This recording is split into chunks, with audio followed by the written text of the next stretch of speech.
आज मैं तुम लोगों को रियल लाइफ एक्सोर्सिज्म की स्टोरी बताने वाला हूँ। तुम लोगों में से काफ़ी लोगों ने ये स्टोरी पहले ही सुन रखा होगा।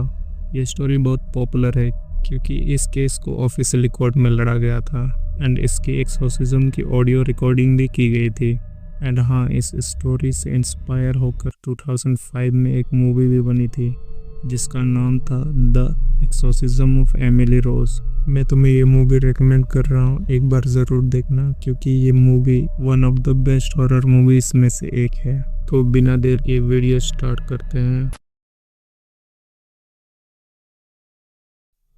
एनिलीज मिसेल का जन्म 21 सितंबर 1952 में एक स्ट्रिक्ट रोमन कैथोलिक फैमिली में होता है। वो बचपन से ही बहुत रिलीजियस थी। एनिलीज की फैमिली मेंबर्स में उसकी 3 बहनें और उसके पापा का नाम जोसेफ एंड उसकी मदर का नाम एना था। ईयर 1968 में जब एनिलीज 16 की हुई तब उसे पहली बार सीजर अटैक आया। डॉक्टर ने इसे टेम्पोरल लोब एपिलेप्सी बताया। इस बीमारी से उसे हेलुसिनेशन होने लगी। एनिलीज को डरावनी चीज़ें दिखने लगी एंड उसकी हालत और भी ज़्यादा ख़राब होने लगी। जल्द ही एनिलीज के बिहेवियर में मेजर चेंज देखने को मिला। वो शांत रहने लगी और गहरी डिप्रेशन में चली गई। एनिलीज कहने लगी कि उसकी बॉडी में कोई और है। उसकी हालत और भी ज़्यादा बिगड़ने लगी। एनिलीज को डीमन फेसेस दिखने लगी थी एंड डरावनी आवाज़ें आती थी। तू नर्क में जाएगी, तेरी आत्मा नर्क में सड़ेगी। धीरे धीरे उसने अपने कपड़े फाड़ने लगी, कीड़े मकोड़े खाने लगी और पास में ही पड़े कोयले के टुकड़े को खाने लगी एंड घंटों तक जानवरों जैसे चिल्लाने लगी।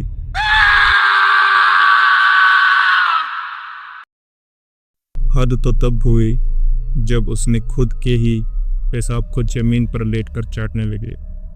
5 इयर्स के ट्रीटमेंट के बाद भी वो ठीक नहीं हो रहे थे।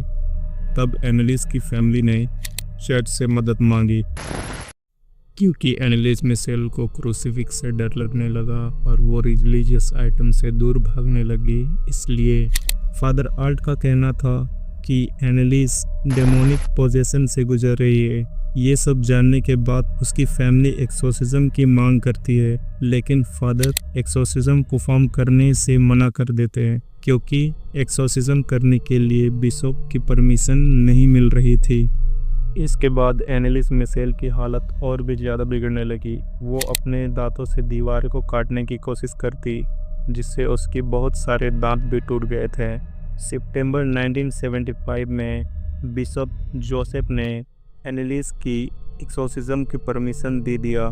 फिर एनिलीज की एक्सोर्सिज्म करने के लिए सेल्वेटोरियन प्रीस्ट आर्नोल्ड आते हैं। सितंबर 24, 1975 में पहली बार एनिलीज पर एक्सोर्सिज्म परफॉर्म किया जाता है। एनिलीज पर एक्सोर्सिज्म परफॉर्म करने के बाद भी कोई इम्प्रूवमेंट नहीं दिख रही थी।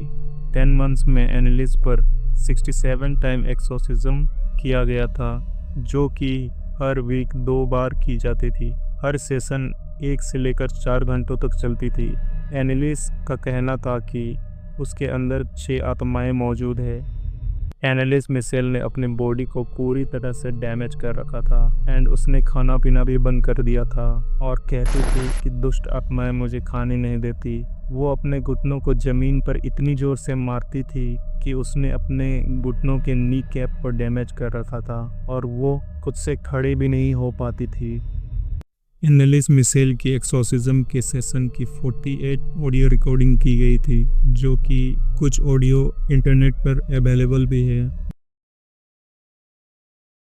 1 जुलाई 1976 को एनिलीज की मौत हो जाती है। मौत के टाइम एनिलीज का वेट केवल 38 kg रह जाता है। एनिलीज की मौत ने पूरे जर्मनी को हिला दिया।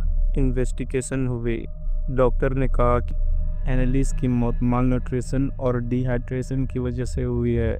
उसकी बॉडी वेट मौत के टाइम केवल 30 kg था।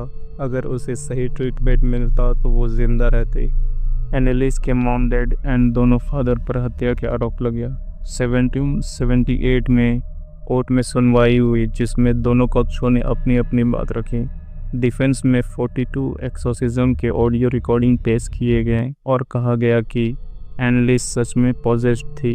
वही दूसरे लॉयर ने कहा वो एक बीमार लड़की थी जिसे ठीक किया जा सकता था। लास्ट में जज ने सभी को 6 मंथ के लिए सज़ा सुनाई, लेकिन एनालिस के मॉम डैड को जेल नहीं जाना पड़ा। तुम्हें क्या लगता है, एनालिस पॉजेस्ड थी या फिर बीमार थी? कमेंट सेक्शन में अपनी राय दो। अगर वीडियो पसंद आए तो लाइक करो एंड और भी हॉरर कंटेंट देखने के लिए चैनल को सब्सक्राइब करो। मिलते हैं नेक्स्ट वीडियो में।